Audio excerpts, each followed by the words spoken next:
चलो सब लोग हेडिंग कर दो केमिकल बॉन्डिंग।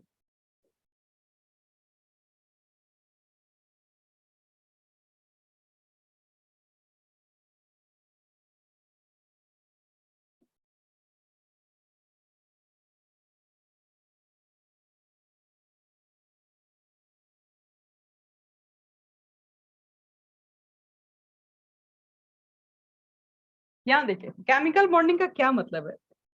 केमिकल बॉन्डिंग का नाम सुनते ही सबसे पहले दिमाग में क्या आता है? तो सबसे पहले आपके दिमाग में कुछ यही आता होगा कि दो एटम है और दो एटम्स के बीच में कुछ इस तरह का आपको दिखता है कि हाँ ये बॉन्ड है, इसी को हम लोग बॉन्ड बोलते हैं।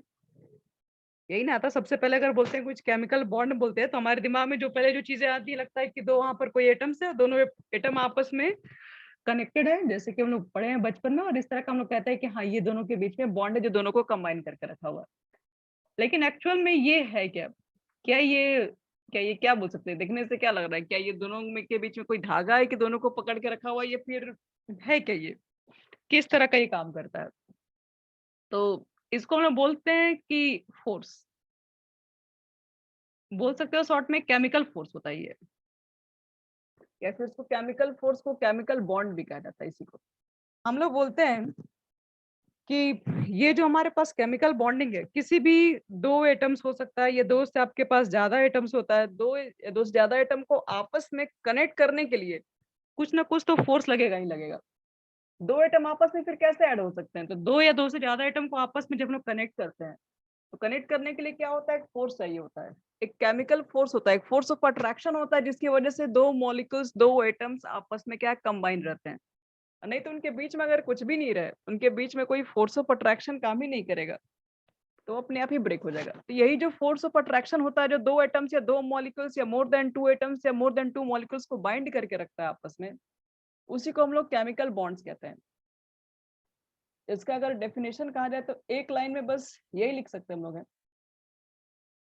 लिखो इसमें, द अट्रैक्शन फोर्स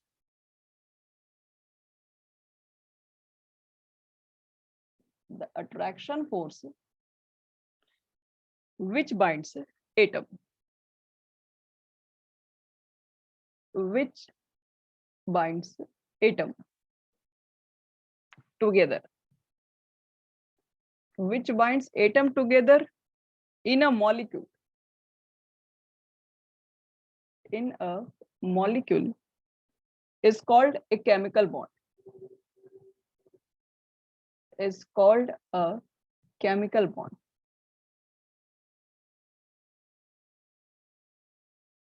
बस यानी कि बोल सकते हो कि द अट्रैक्शन फोर्स है।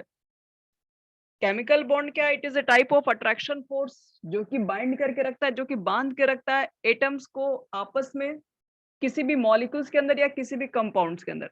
एक मॉलिक्यूल्स या कंपाउंड्स के अंदर जो एटम्स है, एटम्स को जो आपस में जो बांध के जो रखा हुआ है जो फोर्स, उसी को केमिकल बॉन्ड कहते हैं। अब बात है कि अगर केमिकल बॉन्ड है, अगर कोई फोर्स अगर बांध के रखा हुआ है एटम्स को, तो उस फोर्स को तोड़ा भी जा सकता है, उस फोर्स को हम लोग ब्रेक भी कर सकते हैं। तो यहाँ पर तो जो फोर्स होगा उसको हम लोग बोलते हैं क्या, यहाँ पर तो केमिकल बॉन्ड बोल रहे हैं ना, दो एटम्स को बाइंड करिए तो हम लोग बाई केमिकल बॉन्ड के थ्रू बाइंड किए। तो अगर हम इसको ब्रेक करें, इसके बीच के अट्रैक्शन को ब्रेक करें, ये दोनों के बीच में मान लो ये क्या है, एक टाइप ऑफ अट्रैक्शन है जो कि हम लोग ये लाइन से दिखाया हुआ है, तो अट्रैक्शन है ये।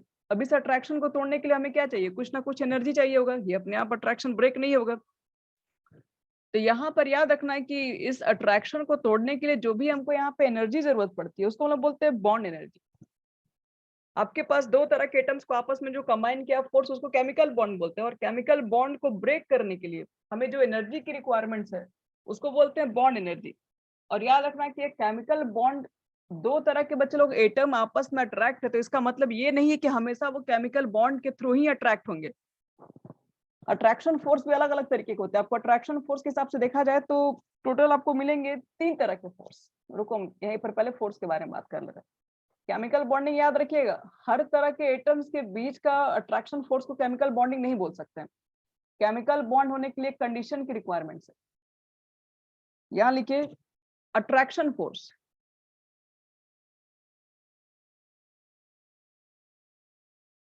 ये attraction force on the basis of लिया गया है एनर्जी,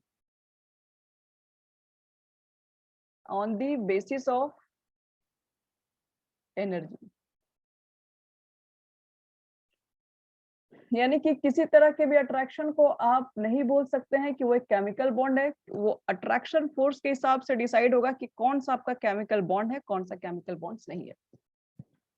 जैसे अट्रैक्शन फोर्स के हिसाब से देखा जाए आपके पास, तो टोटल 3 तरह के फोर्स होते हैं। कोई भी मॉलिक्यूल्स एटम्स के अंदर क्या होते हैं, 3 तरह के फोर्स आपको दिखाई पड़ेंगे।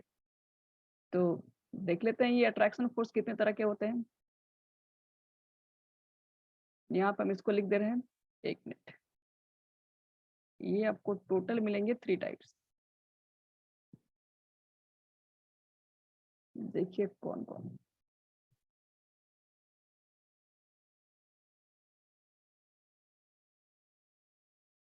जिसमें से हमारा फर्स्ट है, बॉन्ड एनर्जी के हिसाब से इसको क्लासिफाइड किया गया है। 1 मिनट, इसको हटा रहा है।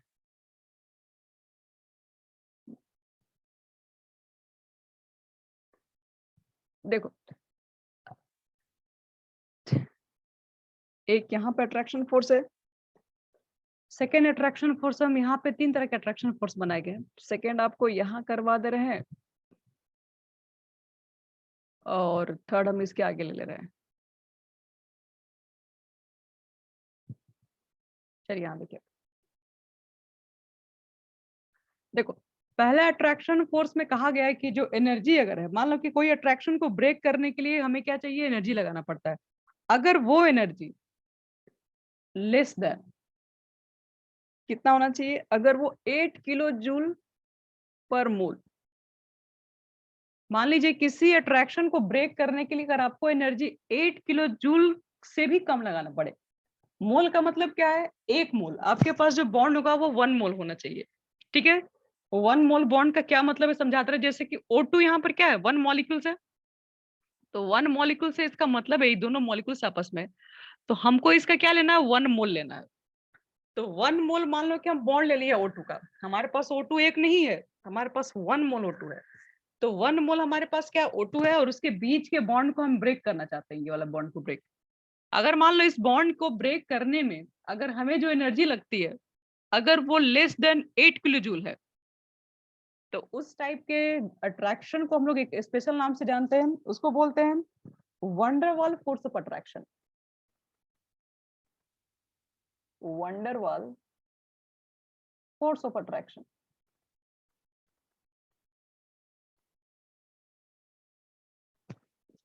ध्यान रखिए।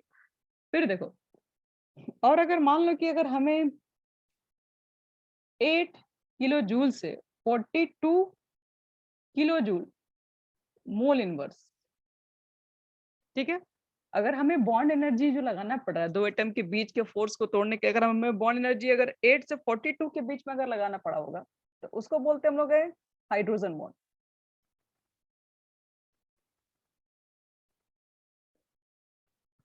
वो बॉन्ड स्पेशल, वो स्पेशल कंडीशन में आता है, उसको बोलते हैं हाइड्रोजन बॉन्ड।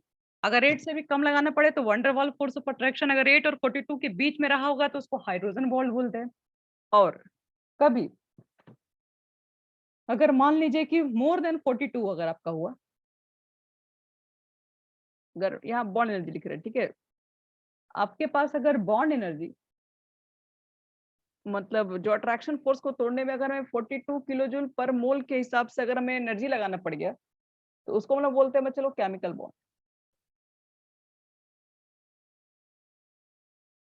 तो हमें केमिकल बॉन्डिंग चैप्टर में पढ़ना है, केमिकल बॉन्डिंग ही पढ़ना है।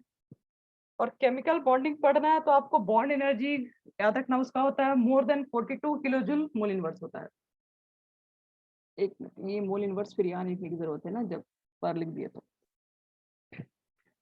तो याद रखो, हमें केमिकल बॉन्ड पढ़ना है, तो हर तरह के बॉन्ड, हर तरह के अट्रैक्शन को केमिकल बॉन्ड नहीं बोल सकते हैं। उसी अट्रैक्शन को केमिकल बॉन्ड कहा जा सकता है जिसकी bond energy more than 42 kilo joule per mole होना चाहिए। बाकी अगर इतना अट्रैक्शन नहीं है, अगर लेस देन 8 से है, तो वंडरवॉल, वंडरवॉल काफी वीक फोर्स ऑफ अट्रैक्शन है। अब देखेंगे कोई मॉलिक्यूल्स के बीच में फोर्स इतना हल्का होता है कि वो आसानी से ब्रेक कर जाता है। तो जो सबसे इजिली ब्रेक हो जाए बॉन्ड्स, उसको बोलते हैं वंडरवॉल फोर्स ऑफ अट्रैक्शन। जिसको तोड़ने में आपको 8 से 42 किलो जूल में, यानी बोल सकते हैं कि हाइड्रोजन बॉन्ड जो होता है वंडर वाल फोर्स ऑफ अट्रैक्शन से ज्यादा होगा और केमिकल बॉन्ड सबसे ज्यादा होता है। चलिए इसके बाद वाला बढ़ते बच्चे लोग types of chemical bond. Chemical bond क्या हो गया अब इसके टाइप्स में।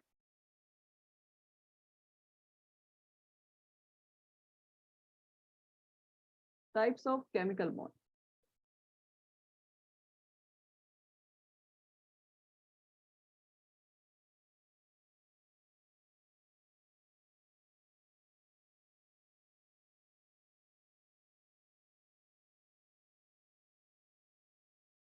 केमिकल बॉन्ड 3 तरह के होते हैं। फर्स्ट में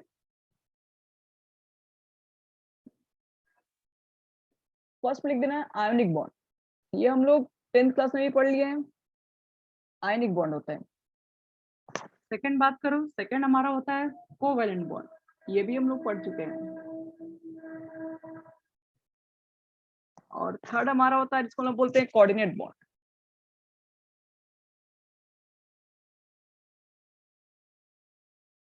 कोऑर्डिनेट बॉन्ड, और कोऑर्डिनेट बॉन्ड को एक और नाम से जानते हैं डेटिव बॉन्ड।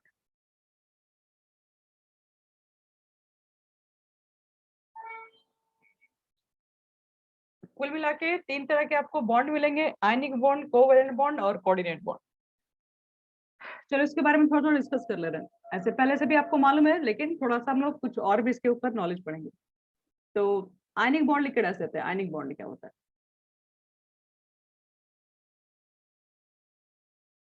फर्स्ट लिखेंगे सब लोग आयनिक बॉन्ड।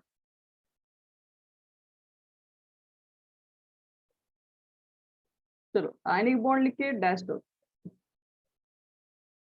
अगर एक लाइन में बोला जाए कि आयनिक बॉन्ड का डेफिनेशन क्या होना चाहिए, क्या बोलोगे तुम लोग? सोचिए।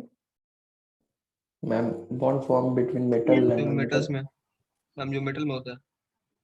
सिर्फ मेटल्स में आयनिक बॉन्ड होता है, मेटल्स में मेटालिक बॉन्ड होता है? मतलब मेटल्स और नॉन मेटल्स के बीच में। हाँ ठीक है, बोल सकते हैं बच्चे लोग कि the chemical bond which is found between metals and non metals, सबसे शॉर्टकट आपका यही है। या फिर ऐसे भी बोल सकते हो कि वैसे बॉन्ड जो कि फॉर्म होते हैं कंप्लीट ट्रांसफर से। ट्रांसफर मतलब एक इलेक्ट्रॉन कंप्लीटली ट्रांसफर कर दिया जाता है। तो कंप्लीट ट्रांसफर के थ्रू भी जो भी बॉन्ड किया जाता है तो वो भी ये आयनिक बॉन्ड ही होता है। या फिर शॉर्ट में एक मेटल्स और एक नॉन मेटल्स के बीच में आप देखेंगे तो आयनिक बॉन्ड ही बनता है। तो एक लाइन इसका डेफिनेशन लिख रहे हैं, फॉर एग्जांपल दे रहे हैं इसमें। लिखो तो the bond formed between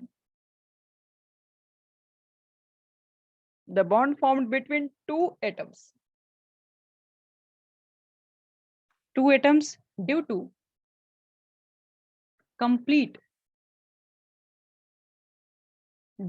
complete transfer of electron। Complete electrons के ट्रांसफर पर जो भी बॉन्ड बनेगा इज कॉल्ड आयनिक बॉन्ड, उसको हम लोग आयनिक बॉन्ड बोलेंगे।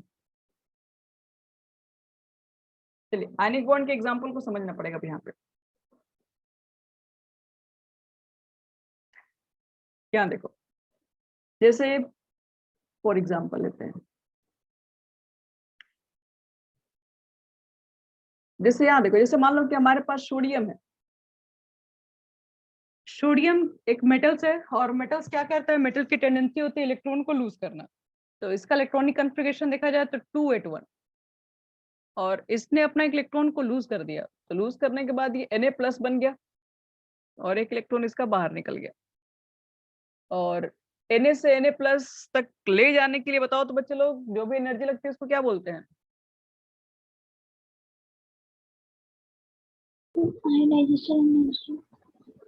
आयोनाइजेशन एनर्जी भी कहा जाता है। ठीक है, यहाँ देखिए सबसे पहले मान लीजिए आपके पास सोडियम है। सोडियम की टेंडेंसी होती है इलेक्ट्रॉन को लूज करने की, और मान लो एक इलेक्ट्रॉन को इजिली वो लूज कर सकता है। सिमिलरली हमारे पास क्लोरीन होता है। एटॉमिक नंबर देखोगे 17, इलेक्ट्रॉनिक कॉन्फ़िगरेशन लिखोगे तो 287 17 के लिए। अब क्लोरीन क्या करेगा यहाँ पे? क्लोरीन की टेंडेंसी क्या होती है, इलेक्ट्रॉन को गेन करने की एक काम करते हैं। इलेक्ट्रॉन को गेन क्यों करना चाहता है? क्योंकि हर एटम आपस में स्टेबल बनना चाहता है।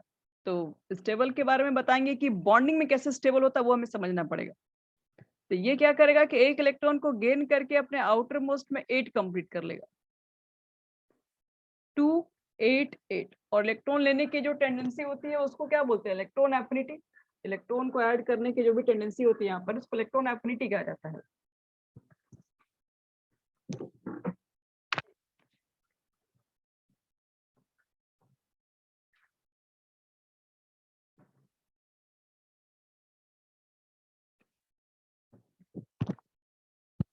अब देखो ध्यान से, तो Na एक इलेक्ट्रॉन को लूज करके Na प्लस बन गया होगा, Cl एक इलेक्ट्रॉन को गेन करके वही इलेक्ट्रॉन जो ये लूज किया वही वो गेन कर लिया होगा, Cl माइनस बना होगा। तो अब आपके पास सोडियम में Na प्लस है, सोडियम क्लोराइड में Cl माइनस है, इलेक्ट्रॉन जो उसका ले लिया, अब एक ले लिया एक दे दिया, तो ये प्लस हो गया एक माइनस हो गया, और प्लस माइनस के बीच में हमेशा एक अट्रैक्शन होगा, और ये अट्रैक्शन हमारा क्या होगा? केमिकल बॉन्ड होगा। और ये केमिकल बॉन्ड के कौन से टाइप में आएगा? तो आयनिक में आएगा, आयोनिक बॉन्ड, क्योंकि यहाँ पर इलेक्ट्रॉन्स जो है वो पूरी तरीके से ट्रांसफर कर दिया गया है क्लोरीन को। तो इसी तरह से हमारे पास ये बन गया हमारा आयनिक बॉन्ड। आयनिक बॉन्ड में क्या होता है कि एक इलेक्ट्रॉन देता है दूसरे इलेक्ट्रॉन को गेन कर लेता है। ये पहला एग्जांपल है। और एग्जांपल देखो इसमें, सेकंड, जैसे मान लो कि मैग्नीशियम है, मैग्नीशियम का एटॉमिक नंबर 12, तो 2 लिखेंगे, 8 लिखोगे, 2 लिखोगे, आउटर मोस्ट में 2 है तो 2 इलेक्ट्रॉन को क्या करेंगे? लूज कर देंगे यहाँ पे, और Mg पे 2 प्लस बन गया। अब आपने जो 2 इलेक्ट्रॉन को लूज किया, अगर वो क्लोरीन होगा तो एक क्लोरीन से काम नहीं चलेगा, क्योंकि एक क्लोरीन तो एक इलेक्ट्रॉन को गेन कर सकता है। तो इसके 2 इलेक्ट्रॉन को लूज किए हो, 2 क्लोरीन क्या करेगा? 2 इलेक्ट्रॉन को ये एक्सेप्ट करेगा, दोनों इलेक्ट्रॉन को, और ये क्या होगा? Cl से 2Cl माइनस में कन्वर्ट हो जाएगा। तो ध्यान से देखो यहाँ पे, आपके पास मैग्नीशियम के ऊपर 2 प्लस चार्ज है, हमारे पास क्लोरीन भी है, लेकिन कितना क्लोरीन? 2 क्लोरीन है, तो हमारे पास 2 क्लोरीन के ऊपर कितना है? एक क्लोरीन के ऊपर एक नेगेटिव चार्ज, तो 2 क्लोरीन के ऊपर 2 नेगेटिव चार्ज। जितना पॉजिटिव चार्ज उतना नेगेटिव चार्ज, ये आपस में न्यूट्रल है, और ये प्लस चार्ज का रखा, ये माइनस चार्ज के बीच में क्या होगा? फोर्स ऑफ अट्रैक्शन रहेगा, और ये force of attraction complete transfer of electron से बना है, तो ये हमारा आयनिक बॉन्ड कहलाएगा। तो यही हमारे पास आयनिक बॉन्ड होता है। आयनिक बॉन्ड में क्या होता है कि एक इलेक्ट्रॉन देने वाला होता है, दूसरा इलेक्ट्रॉन लेने वाला होता है। देने लेने के बाद क्या होता है? इसके बीच में जो अट्रैक्शन होता है इसको हम लोग इलेक्ट्रोस्टैटिक अट्रैक्शन भी बोलते हैं, क्योंकि ये आयन से मिलकर बना हुआ, और आयनिक अट्रैक्शन के थ्रू जो भी बॉन्ड बनता है यहाँ पर वो तो सब खैर केमिकल बॉन्ड के अंदर सब आ जाता है, तीनों टाइप्स आता है, लेकिन इसके बीच का जो अट्रैक्शन है उसको हम लोग बोलते हैं इलेक्ट्रोस्टैटिक्स अट्रैक्शन, क्योंकि ये क्या है? चार्ज के बीच का अट्रैक्शन है, चार्ज के बीच का अट्रैक्शन को इलेक्ट्रोस्टैटिक्स भी कहा जाता है। अब देखो इसके बाद एक शॉर्ट में हम लोग लिख देंगे इस बात को, शॉर्ट में, कि इन जनरल अगर आप देखिए ध्यान से, मेटल्स है और ये नॉन मेटल्स है, तो मेटल्स और नॉन मेटल्स के बीच का बॉन्ड जनरली कहा जाए तो आयनिक बॉन्ड ही बनता है। तो in general N ionic bond is formed between metallic and non-metallic bond, metals level and non-metals bond, not नहीं बच्चे लोग, non metals and non-metals bond।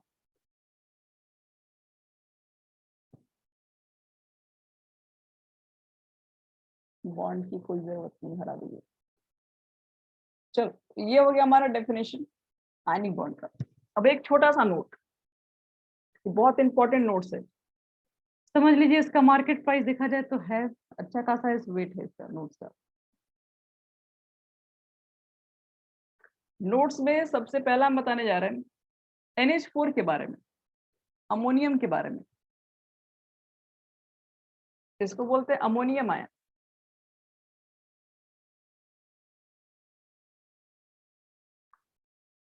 Ammonium ion देखने में क्या लग रहा है? ये क्या मेटल है?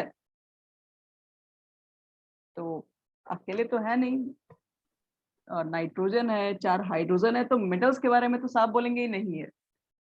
तो ये एक तरीके का सिंपल आयन है, लेकिन ये आयन एक ऐसा आयन है जो कि बिहेव करता है, यहाँ लिख सकते हो बिहेव एज, यहाँ हम यहीं पे नीचे लिख दे रहे हैं NH4 ion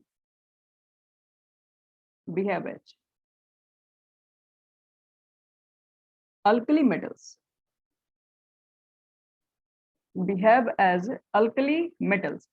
Alkali metals like lithium, sodium, potassium, rubidium जो आप देखे हैं, ये इस तरह के मेटल्स जैसा है। मतलब मेटल्स तो देखने से तो लग ही नहीं रही है कि मेटल्स है, आयन्स यहाँ पे जो दिख रहे हैं इसके जो आयन्स है मेटल्स के ऊपर तो नहीं है, लेकिन इसका जो नेचर है NH4+ का जो नेचर है ये बिल्कुल अल्कली मेटल जैसा ही बिहेव करता है। जैसे मान लो कल को आपसे कोई क्वेश्चन दे दिया ये NH4Cl, अमोनियम क्लोराइड इसको कहते हैं, और क्वेश्चन देके आपसे ये मेरा क्वेश्चन पूछ लिया गया कि अमोनियम क्लोराइड में जो भी बॉन्ड है वो किस टाइप के बॉन्ड्स है। तो इसको ब्रेक करेंगे तो 2 तरह के बॉन्ड मिलेंगे हमको, NH4+ एक मिलेगा चार्ज, Cl-, और ये एक आयनिक बॉन्ड होगा। जिस तरीके से आपको NaCl का बॉन्ड दिखता है ना, KCl का बॉन्ड दिखता है, मतलब जितना भी अल्कली मेटल्स जो है फर्स्ट ग्रुप वाले जितने भी एलिमेंट्स हैं उसका जैसे आयनिक बॉन्ड बनता है सेम इसका भी होता है। तो इसलिए ध्यान रखना ये आयनिक बॉन्ड के अंदर आता है NH4Cl। ये मत देखिएगा कि NH4 है, नाइट्रोजन है, हाइड्रोजन, इसमें सबके सब नॉन मेटल्स है, तो फिर ये आयनिक बॉन्ड कहाँ से। तो ये पहला एक्सेप्शन आपको मिला। जितने भी एक्सेप्शनल चीजें बताएंगे उसको अच्छे से नोट करते रहिएगा इसके अंदर। चलो अब एक आयनिक कंपाउंड बनाने के लिए कंडीशन क्या क्या होना चाहिए ये चेक करते हैं हम लोग। यानी कि लिखिए एडी, condition to form an ionic bond, condition to form an ionic bond.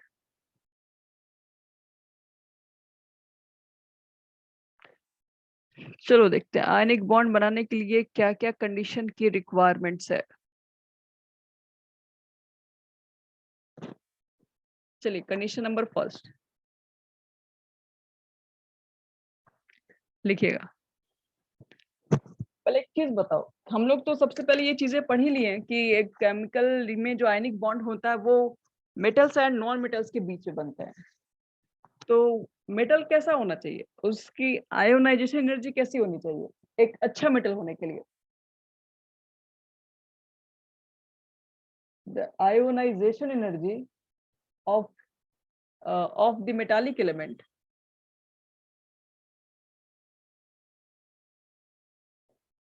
एक अच्छा मेटल होने के लिए आयोनाइजेशन एनर्जी हमेशा लो होना चाहिए, तभी तो हमने क्या करना है आयनिक बॉन्ड बना, एक इजली को लूज करना चाहिए, एक इजली गेन करने वाला होना चाहिए।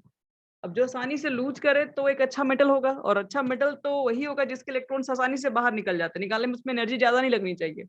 तो जिस मेटल्स की आयोनाइजेशन एनर्जी सबसे लोएस्ट होगी वो मेटल्स सबसे अच्छा वो मेटल्स कहिएगा तो सबसे अच्छा आयनिक कंपाउंड बनेगा, ऐसे बोलो।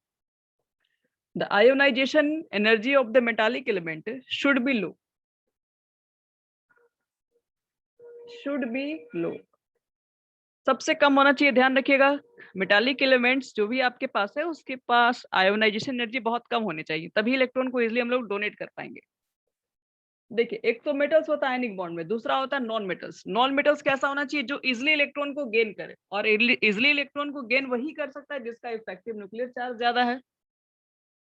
तो या फिर जो इजिली इलेक्ट्रॉन को जो गेन करता है उसकी क्या ज्यादा होनी चाहिए, तो इसको हम लोग जिस तरह से इसको बोलते हैं आयोनाइजेशन एनर्जी, इलेक्ट्रॉन को बाहर निकालने का प्रोसेस है। इलेक्ट्रॉन को गेनिंग करने का कैपेसिटी को इलेक्ट्रॉन एफिनिटी भी बोलते हैं। तो उस नॉन मेटल्स की क्या होनी चाहिए, इलेक्ट्रॉन एफिनिटी क्या होनी चाहिए, बहुत ज्यादा हाई होनी चाहिए। इसको ऐसे लिख दे रहे हैं द इलेक्ट्रॉन एफिनिटी, शॉर्ट में ये लिख रहे हैं, of the non metallic element, of the non metallic element, non-metallic element should be high.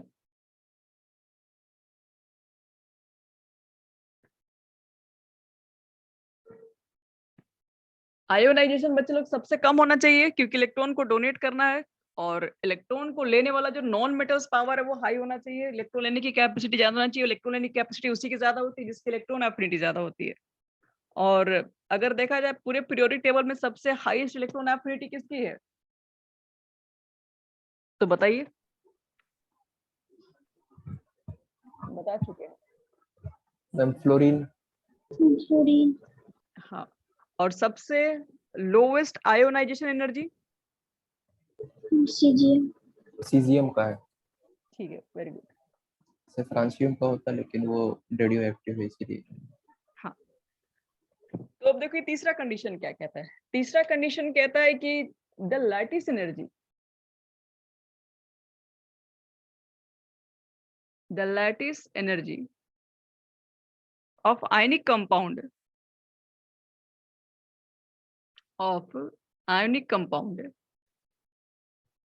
formed should be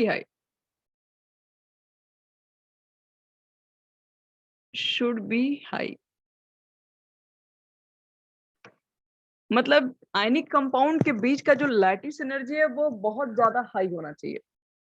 अब सबसे बड़ी बात कि लैटिस एनर्जी होता क्या है, क्योंकि आप लोग तो अभी ये जानते नहीं लैटिस एनर्जी, आप लोग सब कुछ पढ़ेंगे।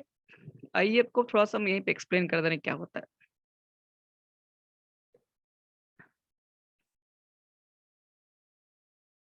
देखो लैटिस एनर्जी,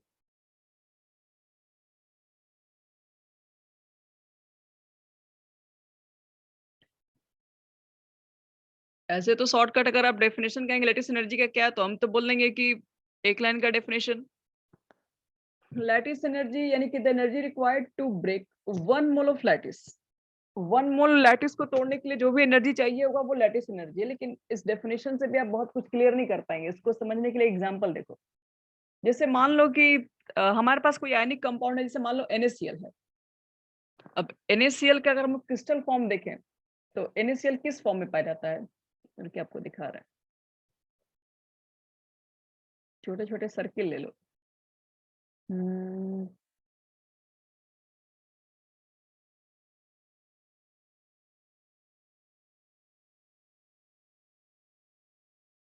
एक सर्कल यहाँ पर ले लीजिए, दूसरा सर्कल भी इसी से रिलेटेड आपको लेना है। एक मिनट, ये तो छोटा हो जाता काफी।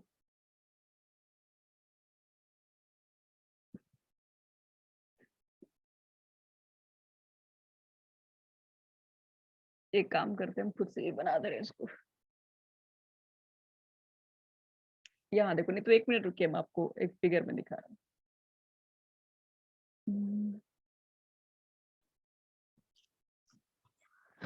चलो यहाँ देखो, जैसे मान लो कि हमारे पास एक NaCl का लैटिस है, इसी तरह का NaCl का लैटिस होता है।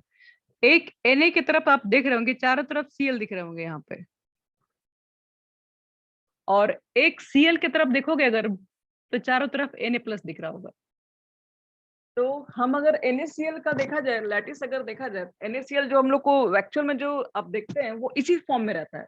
एक Na की तरफ क्या होगा, हमें जो नमक जो दिखता है एक छोटा सा जो उसका क्रिस्टल लेता है, वो आपस में इसी तरीके से उसके मॉलिक्यूल एक दूसरे में टाइटली अटैच रहते हैं।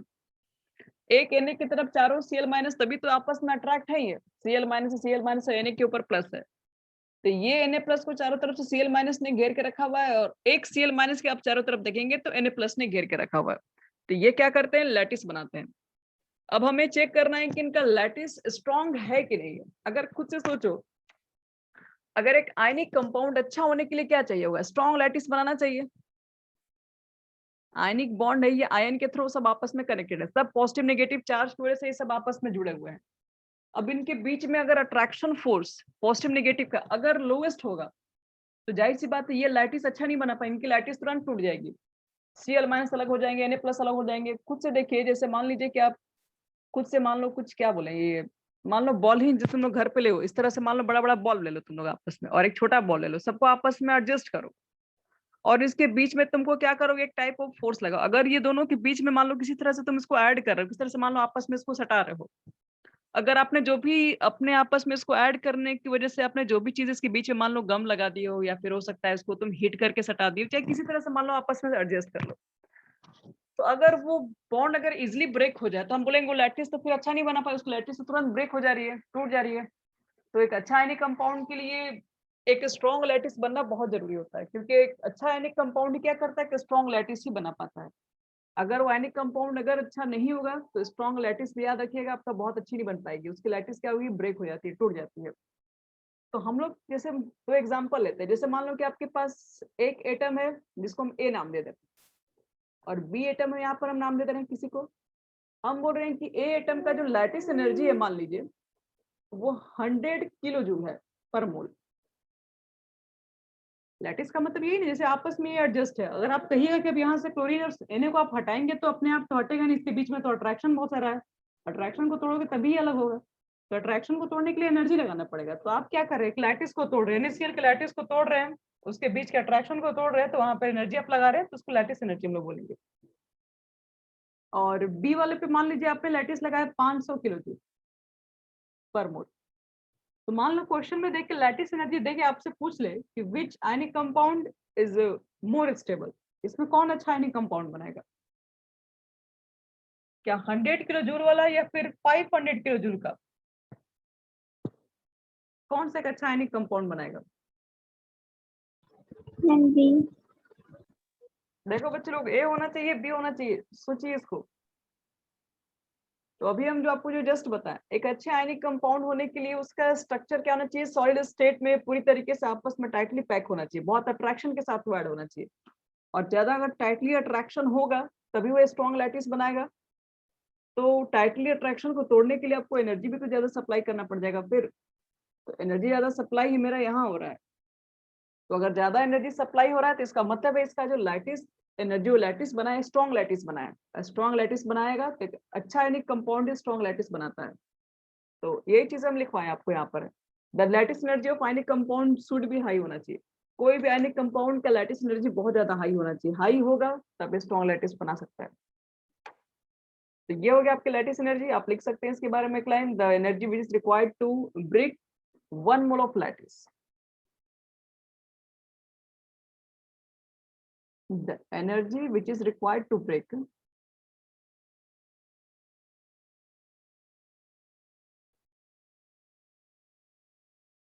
1 mole of lattice। चलो ये हमारे पास हो गया लैटिस एनर्जी का, आयनिक कंपाउंड का हमारे पास होना चाहिए, ज्यादा होना चाहिए। तो इस तरीके से आयनिक कंपाउंड कंडीशन फॉर्म करने के लिए कम से कम 3 चीजें चाहिए होता है आयनिक कंपाउंड को मतलब बनाने के लिए। एक तो उसके अंदर जो मेटल्स है उसकी आयोडाइजेशन एनर्जी बहुत लो होनी चाहिए, इलेक्ट्रॉन एफिनिटी नॉन मेटल्स का बहुत हाई होना चाहिए, और उनके बीच का अट्रैक्शन ज्यादा। हाँ बोलिए। हाँ बोलो नहीं कोई नहीं।